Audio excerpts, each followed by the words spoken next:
Témoin de rien de Tom Naughty, aux éditions La Trace. Je suis un clébard. Je frôle les jambes et me fais houspiller. J'erre en silence autour de la maison. J'observe. J'entends les bruits, j'entends les cris. Je redoute les colères. Je vois le matelas passer par la fenêtre. Je l'évite de justesse. Les objets sont éparpillés par terre. Les mots volent aussi et retombent avec plus d'éclat que les choses. Ils giclent et éclaboussent. Je vois les brisures sur le sol de la cuisine. Je renifle. Ça sent la viande et les épices. Ça sent la peine et la haine. Quand il arrive, on me chasse, afin de ne pas attiser sa colère. Alors, je cours me terrer quelque part, loin des voix, loin des ressentiments qui privent l'atmosphère d'oxygène. Et puis, il y a elle qui s'accroche à moi comme à un radeau trop frêle, un radeau qui tangue à ses peines. Et ses larmes me font couler. Les deux maisons. Devant la petite maison, il y a un landau.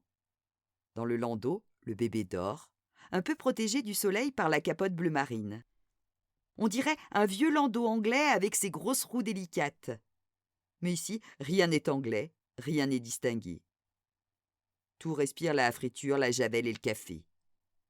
Tout respire le soleil, la sueur qui colle, la terre qui se désagrège et la mécanique graisseuse. Entre les roues du landau, le chien est couché. Il a l'air assoupi lui aussi, mais il veille. C'est un chien de garde, une race imposante. Il est encore jeune, mais il semble porter en lui des décennies de quiétude et de force. Il veille.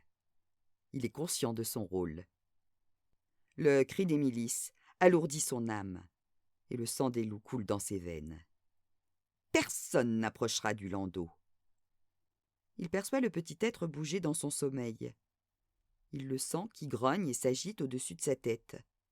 Alors, il pousse un soupir pour souffler sur les rêves flous de l'enfant, et le monde s'apaise.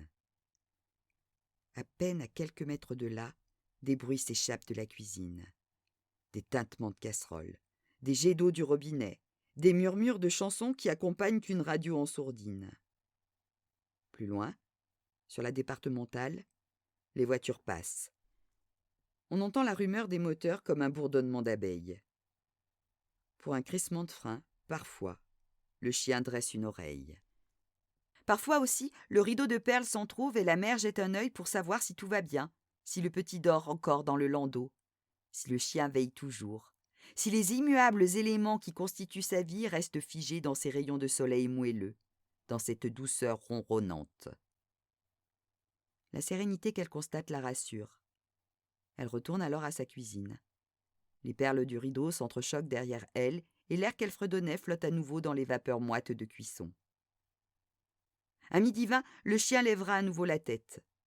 Il va rester quelques instants immobile, les oreilles aux aguets afin d'être sûr de ce qu'il perçoit. Puis il va se redresser et s'éloigner doucement. Il est de trop désormais. Quelques secondes plus tard, on entendra le Solex crachoter en atteignant la maison. Le père rentre du travail. La mère l'accueille par un baiser et quelques mots chuchotés. Leur sourire plane un instant sur le landau et masque les rayons irisés de l'astre. Les perles, secouées davantage par les avant-bras noircis du père, tintent un peu plus fort. Le bébé se réveille. Il est l'heure de manger. Le grand-père est absent. Le fils est né au collège. Avant de s'attabler, le père frotte vigoureusement ses mains avec un morceau de savon rêche afin d'effacer les traces de cambouis des machines. Cette odeur, il ne la sent plus, mais elle emplit pourtant la cuisine, les escaliers, le garage, le linge étendu, les sièges de la voiture. Malgré son énergie à les faire disparaître, quelques traces noires persisteront à la commissure de ses ongles, dans les plis de ses phalanges striées.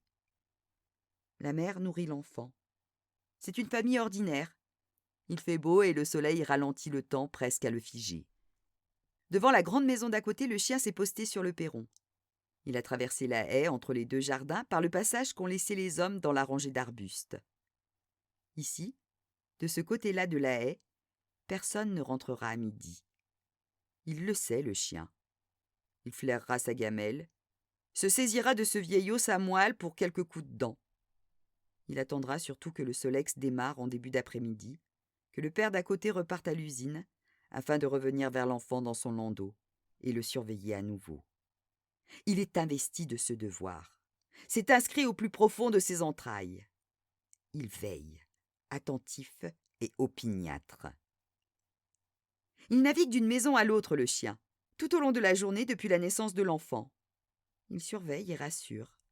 Il a compris d'instinct sa mission. Les femmes des deux maisons s'en sont d'abord amusées. Ses voisines sont deux sœurs.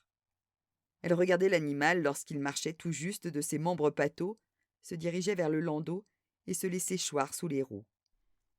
Maintenant qu'il a grandi, maintenant que sa rondeur le quitte, elles sont rassurées, les femmes. Le chien est un gardien. Les hommes, eux, se moquent de cette théorie romantique.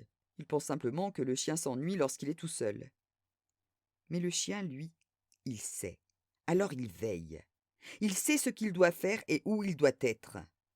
Et l'enfant dans le landau le saura aussi bientôt. Ils seront unis dans leur devoir par tous ces moments de quiétude, par ces silences soupirés, par cette confiance tacite et sécurisante. Et lorsque le grand-père engueulera le chien parce qu'il est dans ses jambes, et lorsque le père hurlera que le chien écrase les salades de son potager, et lorsque la fille ira promener le chien au bout de la laisse, et lorsque le maître flattera le chien, et lorsque les femmes lui offriront un reste de viande, le chien saura qu'il y a l'enfant, et ce lien indéfectible qui les unit tous les deux.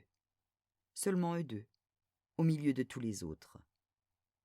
Ce bébé va grandir, ce chien va vieillir, mais ils n'auront pas d'importance dans l'histoire. Ils seront des personnages secondaires de la tragédie. Ils seront presque inutiles. Ils resteront des témoins de tout et surtout de tout ce que personne d'autre ne verra. C'est une histoire d'humains et d'adultes, alors les chiens et les enfants n'ont rien à voir là-dedans. Il faudra les éloigner, les refouler. Ils ne devront pas encombrer.